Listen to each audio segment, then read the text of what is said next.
नमस्कार, मैं हूं विकास सुखीजा और आप देख रहे हैं अब तक टाइम। दोस्तों, हम पहुंचे हैं करनाल जिले के जयरामपुर गांव के अंदर और आपको बता दें जिला परिषद के चुनाव चल रहे हैं, सरपंच के चल रहे हैं और आज हम खास बात करने वाले हैं जिला परिषद के वार्ड नंबर 14 से। जो उम्मीदवार खड़े हैं यहाँ पर आपको बता देते हैं, महिला आरक्षित सीट है और यहाँ से सुनंदा अरोड़ा फाइट के अंदर हैं और आज हम उनके जो पति देव हैं जिसे खास तौर पर बात करेंगे नितिन अरोड़ा जी से और उनसे जानना चाहेंगे कि किस तरह का चुनाव चल रहा है, किन एजेंडों को लेकर चुनाव में उतरे हुए हैं। क्या कहना चाहेंगे? सबसे पहले नितिन जी, आपका अब तक टाइम से स्वागत है। पहले तो मैं आप सभी का धन्यवाद करता हूं जो आप मेरे फार्म हाउस पे आए और मैं अपने वार्ड नंबर 14 से सभी ग्रामवासियों का बहुत बहुत धन्यवाद करता हूं। और मैं यही कहना चाहूँगा, अब चुनाव के दिन है तो सारे लगे पड़े हैं अपने चुनाव में। देखो परमात्मा क्या करता है। एक फेस्टिवल, एक त्योहार की तरह मनाया जाता है ये पूरा का पूरा चुनाव जो सेलिब्रेशन हो रहा है। इसमें जनता का शौक है, जो वो होता है ना, क्या कहते हैं, हाँ भाई अब हमने अपना नेता चुनना है, तो जनता के लिए तो फेस्टिवल है ही। तो कौन कौन से हम बात करें जतिन जी, कौन कौन से आपके जो जिला परिषद का वार्ड है 14, उसमें से कौन कौन से कितने गांव आते हैं और किस तरह की समस्याएं सामने आ रही हैं? 16 गांव आते हैं इसमें। गांव रिंडल हो गया, हमारा गांव जयरामपुर हो गया, चोरा चोरपुरा घीड़ टापू मोदीपुर जडोली मुगल माजरा नबीपुर कलवेड़ी अपना नेवल मैनमती बड़ा गांव मक्खू माजरा। काफ़ी लंबा एरिया है पूरा। सलारपुर भी इसी में आता है। हाँ जी हाँ जी। काफ़ी बड़ा एरिया कवर कर रहे हो आप लोग। तो किस तरह से आपका चुनाव प्रचार अभियान चल रहा है? बहुत जोरों शोरों से चल रहा है। चुनाव चिन्ह कौन सा है? जीप का चुनाव चिन्ह है। बात करें तो लोगों को क्या अपील करना चाहेंगे?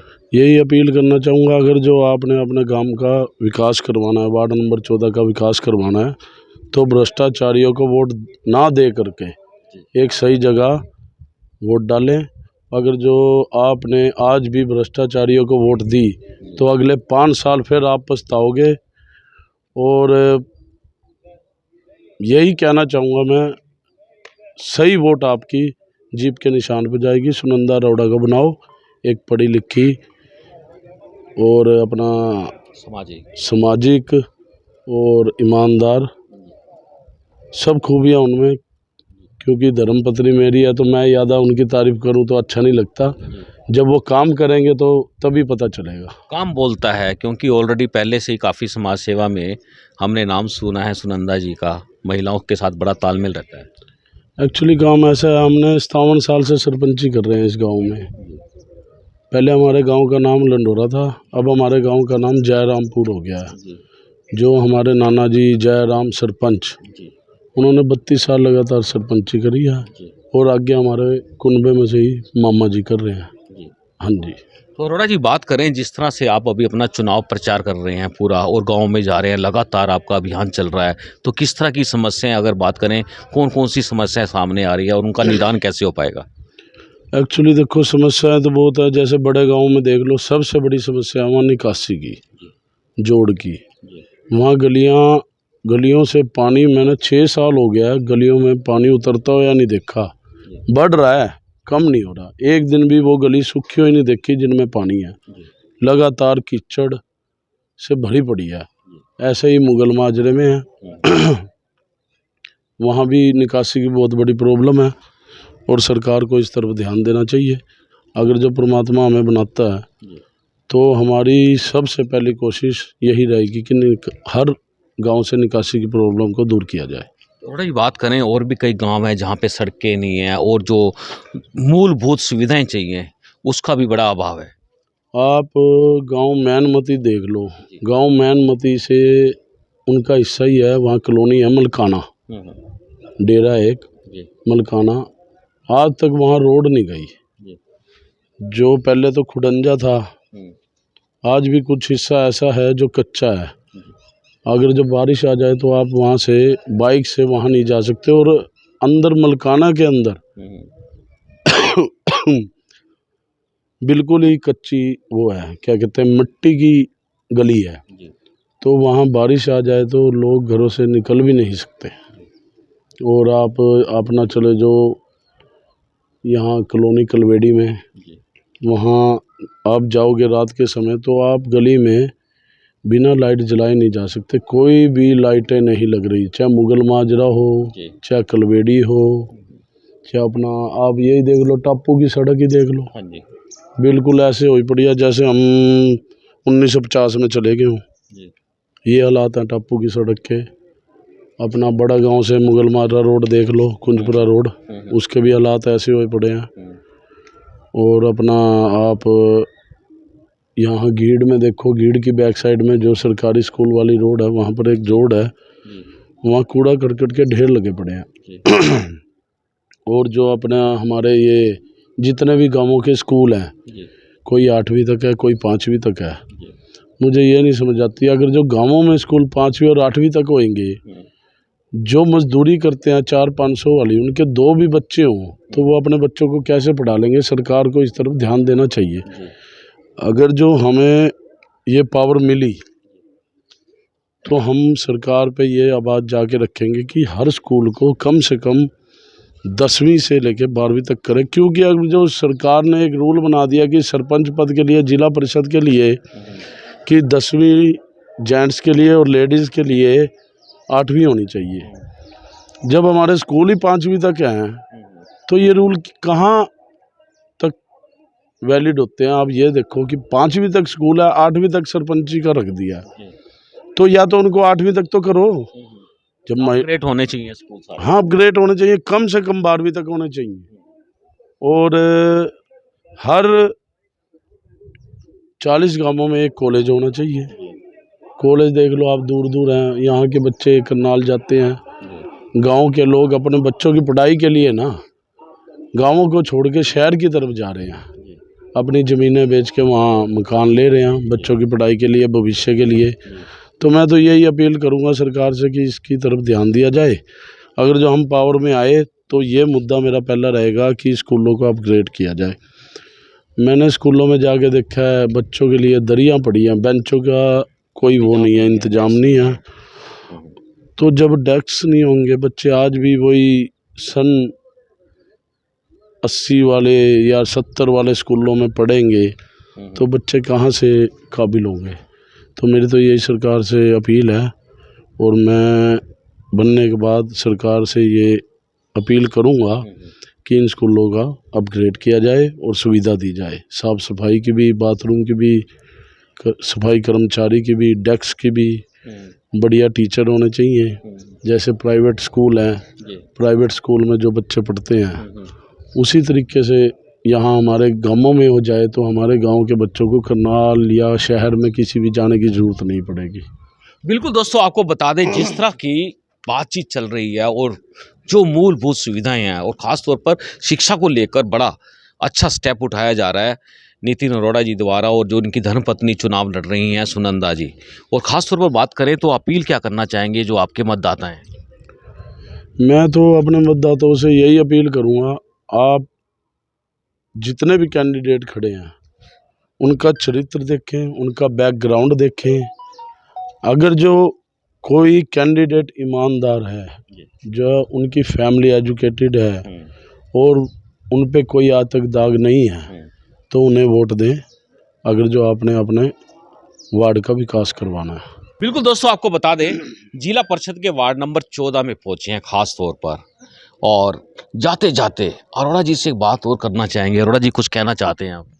मैं यही कहना चाहूँगा कि आप ये देखिए, हमारे यहाँ जितने भी गांव हैं इंद्री हलके में, एक भी स्टेडियम की सुविधा नहीं है। आप सुबह जब भी आओगे जल्दी, या आप शाम को 5 बजे के बाद यहाँ से हमारे गांव से बड़े गांव की तरफ जाओगे तो हमारे गांव के बच्चे यहाँ एक्सरसाइज सड़क पे करते हैं, तो उनके लिए एक सुविधा होनी चाहिए स्टेडियम की। वो दौड़ लगाते हैं, हमारे यहाँ से बहुत लड़के फौज में जा रहे हैं बड़े गांव से, देश की सेवा करने के लिए। बिल्कुल। तो सरकार को इस तरफ ध्यान देना चाहिए। एक इनके लिए, जैसे हमारा वार्ड नंबर 14 है, तो इस वार्ड नंबर 14 के लिए एक स्टेडियम की सुविधा होनी चाहिए जहाँ पे बच्चे स्पोर्ट्स में आगे निकले। आप ये देखो, रोहतक सोनीपत साइड कितने बच्चे मेडल लेके आ रहे हैं। हाँ जी। Gold medal. हमारे यहाँ से एक भी बच्चा गोल्ड मेडल, जब उनको सुविधा ही नहीं मिलेगी तो गोल्ड मेडल कहाँ से लाएंगे? आगे नहीं पहुंच पाएंगे, कैसे जाएंगे? बहुत बड़ा सवाल आप। जब स्टेडियम ही नहीं है। अब ये देखियो, आप देखिएगा कि करनाल में जो स्टेडियम है जी, वो इंटरनेशनल खिलाड़ी नहीं दे सकते। नहीं दे सकते। वहाँ पे आप चले जाओ तो आपको दिखेगा वहाँ जैसे जिम का सामान प्रॉपर नहीं है। जी। मैं तो गया हूँ, मैंने देखा है। हम्म, स्विमिंग पूल की सुविधा अच्छी नहीं है, जी, छोटे हैं। जी, क्रिकेट का भरपूर सामान नहीं है बच्चों पे। जी। कोच कहते हैं अपना लेके आओ। हम्म, ट्रैक बड़े नहीं हैं। हम्म, जब ये चीज़ें नहीं है तो इंटरनेशनल खिलाड़ी हमारे यहाँ से कैसे निकलेगा? जी, हमारे गांव के बच्चे जब सड़कों पे दौड़ रहे हैं जी, तो इंटरनेशनल खिलाड़ी कैसे बनेंगे? उनके लिए ट्रैक होना चाहिए बढ़िया, जी, अच्छा स्टेडियम होना चाहिए। मैं तो यही कोशिश करूँगा कि सरकार को इस तरफ ध्यान देना चाहिए। इतना कह रहे हैं विकास हो रहा है देश में, तो क्या हमारे यहाँ विकास नहीं हो सकता? इंद्री हलके में 144 गांव पड़ते हैं। इस इंद्री हलके में 144 गांव, सबसे बड़ा एरिया पड़ता है ये एमएलए का। एक भी स्टेडियम नहीं है। तो यही चाहूँगा कि मेरा वार्ड मुझे जिता के ले आए। जीतेगा तो वार्ड ही। वोट मेरे अकेले से तो मैं जीत नहीं सकता, देंगे तो मेरे साथी, मेरे भाई, मेरी बहन, मेरी माताएं, बुजुर्ग। तो उनसे यही कहूँगा कि सोच समझ के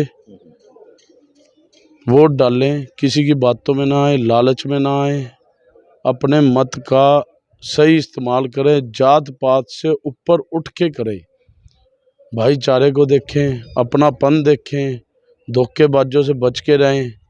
ये जो बढ़िया बढ़िया भाषण देते हैं ना, आके इतने बढ़िया बढ़िया भाषण देंगे, उनको लगेगा यार ऐसा नेता बस आज ही आया, इसके बाद और उसके बाद उन्हें आना ही नहीं है। मतलब झांसे में ना आए किसी के भी। हाँ, झांसे में ना आए, बिल्कुल बच के रहें। मुझे पता है ये जितने जोन से बड़े बड़े जलसे निकाल रहे हैं या अपने पावर दिखा रहे हैं, हम ये और वो झूठे वादे कर रहे हैं। जिला परिषद मेरे को पता है, मैं जानता हूँ कितना काम कर सकता है और कितना नहीं कर सकता। ये तो वादे कर रहे हैं हम कॉलेज खुलवा देंगे, यहाँ बड़े बड़े स्टेडियम बनवा देंगे। अरे सीएम साहब तक तो बनवा नहीं सके, जिला परिषद वाले बनवा देंगे क्या? ये झूठे वादे ना करें।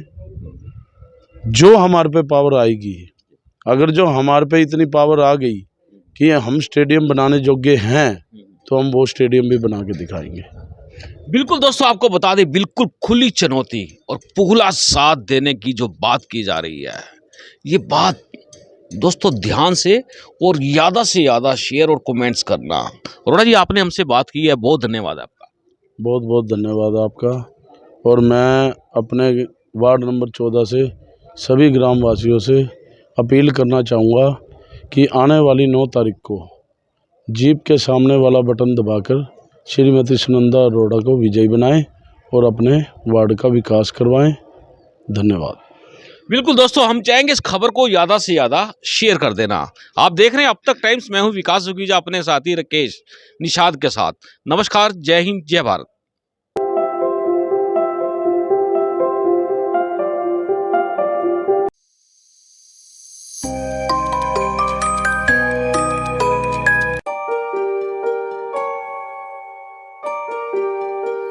This is important for you and your loved ones. Choose a policy today from Star Health Insurance.